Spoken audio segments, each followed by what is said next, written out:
रेणुका के पांव तले से खिसकेगी जमीन जब परेश सुनाएगा अपना ये जबरदस्त वाला फैसला। नमस्कार दोस्तों, स्वागत है आपका आपके अपने चैनल हंग्री स्पिरिट्स में। हंग्री स्पिरिट्स देख रहे सारे दर्शकों का मैं अंजू शर्मा दिल से स्वागत करती हूँ।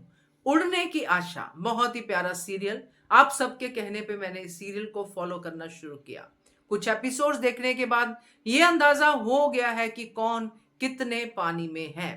तो बढ़िया सीरियल और बढ़िया बढ़िया बातें इसमें होती हैं। जो रीसेंट बात हुई है, जो साइली के ऊपर चोरी का इल्जाम लगाया गया है जॉय द्वारा, क्योंकि वो तो प्लान्ड है, उसके बाद जो इफेक्ट्स हुए हैं उसमें से एक इफेक्ट ये है कि घर में आके जो तमाशा हुआ, जो परेश के घर पे तमाशा हुआ, जिसकी वजह से परेश ने इतना बड़ा फैसला रेणुका के मुंह पे दे मारा। बात करते हैं, पहले वही निवेदन, जिन्होंने अभी तक चैनल को सब्सक्राइब नहीं किया है कर लीजिए, साथ में दोस्तों बेल आइकन दबाइएगा ताकि आपको हमारे वीडियोस के नोटिफिकेशन मिलते रहें। तो रेणुका, जिसको साइली शुरू से ही पसंद नहीं है, ये एक अलग सास बहू का एक ऐसा रिश्ता दिखाया है जिसमें सब चीजें वो साइली से करवाती है, मगर फिर भी उसको साइली पसंद नहीं है। दूसरी तरफ घर में बड़ी बहू जो है रोशनी, वो घोटाला करके आगे बढ़ती जा रही है, खुश कर करके काकू को आगे बढ़ती जा रही है। और रिया जो अमीर बहू, जो अच्छी है मगर उसका अपना ही चल रहा है, कभी अच्छा आगे वो अपने बातें कर लेती है मगर अपनी जिंदगी में ज्यादा बिजी रहती है। बात रही साइली की, तो वो घर का भी सारा काम करती है और अपना जो फूलों का काम है वो भी करती है। तो ये साइली है। अब इस साइली पे जो इतनी शरीफ है, घर का काम करती है, सब कुछ करती है, और इस घर के सब मेंबर्स को पता है, परेश के घर के, रेणुका के घर के सब मेंबर्स को पता है कि साइली चोरी नहीं कर सकती, और साइली ने कह भी दिया। अब वहां पे जब रेणुका से पूछा जाता है कि साइली के हाथ में चेन थी या नहीं थी, वहां पे रेणुका अपनी बहू की साइड ले सकती थी, मगर कैसे ले? वो भी तो नहीं चाहती कि साइली की कोई तारीफ हो। अब यहाँ पे कौन है साइली की साइड में? सचिन तो होगा ही, और उसके साथ है परेश, तो वो भी होंगे, क्योंकि समझ नहीं आया कि ये बाकी के घर के लोग चुप क्यों खड़े हैं, भाई क्यों चुप खड़े हैं।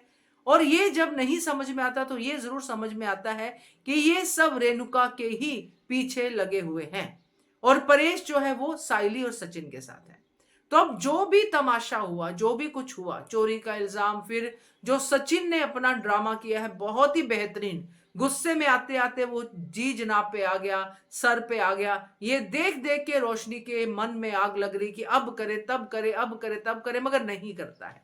तो ये सब होने के बाद जब घर आएंगे, जो हम प्री कैप देख रहे हैं जिसमें रेणुका इन दोनों को घर से जाने को कह देती है, क्योंकि ड्रामा यहीं पे खत्म नहीं हुआ होगा। जॉय ने और भी ड्रामा बनाया होगा, पुलिस को भी बुला सकता है, बहुत कुछ कर सकता है। तो इतने सारे ड्रामे के बाद जब ये लोग घर आएंगे और उनको घर से जाने के लिए रेणुका कहेगी, तो यहाँ पे परेश अपना फैसला सुनाएगा, क्योंकि सचिन यहाँ पे रेणुका की बात मानेगा और कहेगा कि मैं और साइली ये घर छोड़ के चले जाते हैं।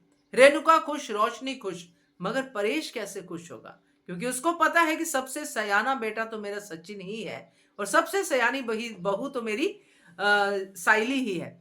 तो वो यहाँ पे रेणुका के मुंह पे कहेगा कि अगर ये यहाँ पे नहीं रहेंगे तो मैं भी यहाँ पे नहीं रहूंगा, तो मैं भी इनके साथ घर छोड़ के जाता हूं। अब ये फैसला तो रेणुका को मंजूर नहीं होगा दोस्तों, वो अपने पति को कैसे घर से जाने दे।